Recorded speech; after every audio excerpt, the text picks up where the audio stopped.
NDA ഭരിക്കുന്ന സംസ്ഥാനങ്ങളിൽ ലോക്സഭാ തിരഞ്ഞെടുപ്പിനൊപ്പം നിയമസഭാ തിരഞ്ഞെടുപ്പ് നടത്താൻ ആലോചന. മുന്നണി അധികാരത്തിലുള്ള കേന്ദ്രഭരണ പ്രദേശങ്ങൾ ഉൾപ്പെടെ 22 സംസ്ഥാനങ്ങളിൽ ഒരുമിച്ച് തിരഞ്ഞെടുപ്പ് നടത്തുന്നതാണ് പരിഗണിക്കുന്നത്. ഒരു രാജ്യം ഒരു തിരഞ്ഞെടുപ്പ് ബില്ലുമായി ബന്ധപ്പെട്ട ആലോചനകളാണ് നടക്കുന്നത്. വിവരങ്ങളുമായി ആന്റണി ജിസ്റ്റോർ ചേരുന്നുണ്ട്. ആന്റണി, എന്തായാലും ലോക്സഭാ തിരഞ്ഞെടുപ്പിനൊപ്പം തന്നെ നിയമസഭാ തിരഞ്ഞെടുപ്പ് നടത്താനാണ് ആലോചന. എന്തൊക്കെയാണ് വിശദാംശങ്ങൾ?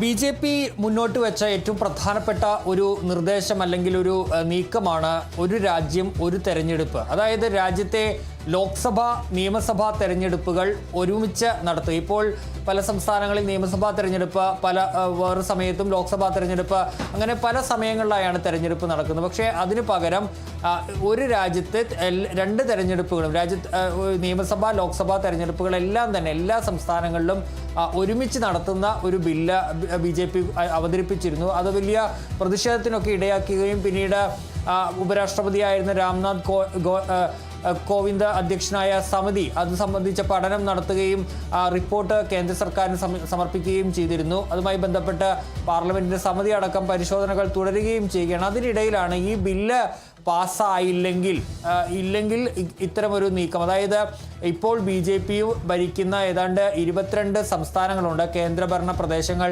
ഉൾപ്പെടെ. ഈ സംസ്ഥാനങ്ങളിൽ 2029 ലോക്സഭാ തെരഞ്ഞെടുപ്പും നിയമസഭാ തെരഞ്ഞെടുപ്പും ഒരുമിച്ച് നടത്തുന്നതാണ് ആലോചിക്കുന്നത് എന്നുള്ളതാണ് നമുക്ക് മനസ്സിലാക്കാൻ കഴിയുന്ന കാര്യമെന്ന് പറയുന്നത്. അങ്ങനെയെങ്കിൽ ചില സംസ്ഥാനങ്ങളിൽ ഈ 2029 ലോക്സഭാ തെരഞ്ഞെടുപ്പിനൊപ്പം തന്നെയാണ് നിയമസഭാ തെരഞ്ഞെടുപ്പും വരുന്നത്. അത് ഒരുമിച്ച് നടത്തുന്നതിൽ തടസ്സമുണ്ടാവില്ല. അതേസമയം ഏതാണ്ട് കൂടുതൽ സംസ്ഥാനങ്ങളിൽ 11ഓളം സംസ്ഥാനങ്ങളിൽ ഇത്തരത്തിൽ ഈ 2028, 27 ഒക്കെയായി നിയമസഭകളുടെ കാലാവധി അവസാനിക്കുന്നുണ്ട്. ആ ഘട്ടത്തിൽ അവിടെ തെരഞ്ഞെടുപ്പ് നടക്കും. സാധാരണ നടക്കുന്ന പോലെ 27ലും 28ലും ഒക്കെ കാലാവധി തീരുന്ന സംസ്ഥാനങ്ങളിൽ തെരഞ്ഞെടുപ്പ് നടത്തും. പക്ഷേ തെരഞ്ഞെടുപ്പ് നടന്ന് അവിടെ BJPക്ക് അനുകൂലമായ BJP ആണ് അധികാരത്തിൽ വരുന്നതെങ്കിൽ 2029 അധികാരത്തിലെത്തിയ സർക്കാരിനെ പിരിച്ചുവിട്ട ശേഷം വീണ്ടും തെരഞ്ഞെടുപ്പ് നടത്തുക എന്നുള്ളതാണ് ആലോചനയിലുള്ളതെന്നാണ് മനസ്സിലാക്കാൻ കഴിയുന്നത്. ഇത്തരത്തിൽ ഒരു നീക്കം BJPയുടെ NDAയുടെ ഭാഗത്ത് നിന്നുണ്ടെന്നുള്ളതാണ് നമുക്ക് മനസ്സിലാക്കാൻ കഴിയുന്നത്. ഏതായാലും അതുമായി ബന്ധപ്പെട്ട ആലോചനകൾ പല കോണുകളിലും നടക്കുന്നുണ്ട് എന്നുള്ളതാണ്.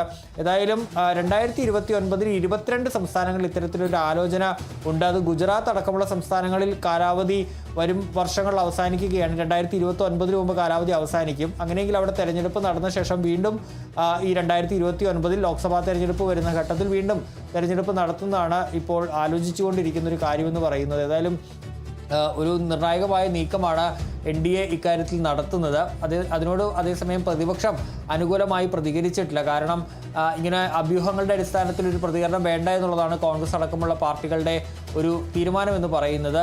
മാത്രമല്ല ഇനിയിപ്പോൾ ആ സമയത്ത് തന്നെ, അതായത് 2029 ഈ ലോക്സഭാ തെരഞ്ഞെടുപ്പ് നടക്കുന്ന ഘട്ടത്തിൽ അതിനു മുമ്പ് കാലാവധി തീരുന്ന മറ്റ് സംസ്ഥാനങ്ങളുണ്ട്. അത് BJP ഇതര ഗവൺമെൻറ്റുകളുള്ള സംസ്ഥാനങ്ങളാണ്. അവിടെ ഇത്തരത്തിൽ ഈ പറയുന്ന രീതി നടപ്പാക്കാൻ വേണ്ടി കഴിയില്ല. പ്രതിപക്ഷത്തിൻ്റെ ഒരു പിന്തുണയും ഒക്കെ ആവശ്യമാണ്. ഇനിയിപ്പോൾ BJP ഭരിക്കുന്ന സംസ്ഥാനങ്ങളാണെങ്കിലും പ്രതിപക്ഷത്തിൻ്റെ ഒരു പിന്തുണ ഇക്കാര്യത്തിൽ ആവശ്യമാണ്.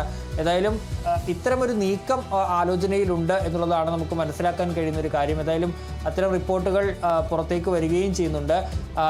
ബില്ല് പാസ്സായാലും ഇല്ലെങ്കിലും 2029 NDA ഭരിക്കുന്ന 22 സംസ്ഥാനങ്ങളിലെ നിയമസഭാ തെരഞ്ഞെടുപ്പുകൾ ലോക്സഭാ തെരഞ്ഞെടുപ്പിനൊപ്പം നടത്തുന്നത് ആലോചനയിലുണ്ട്. ഏതായാലും അത്തരം ആലോചനകൾ പുരോഗമിക്കുന്നു. ഇതിലൊരു തീരുമാനത്തിലേക്ക് ഇതുവരെ എത്തിയിട്ടില്ല. ശരി, വ്യക്തമാണ് വിവരങ്ങൾ നൽകിയത് ആന്റണി ജിസ്റ്റോർ.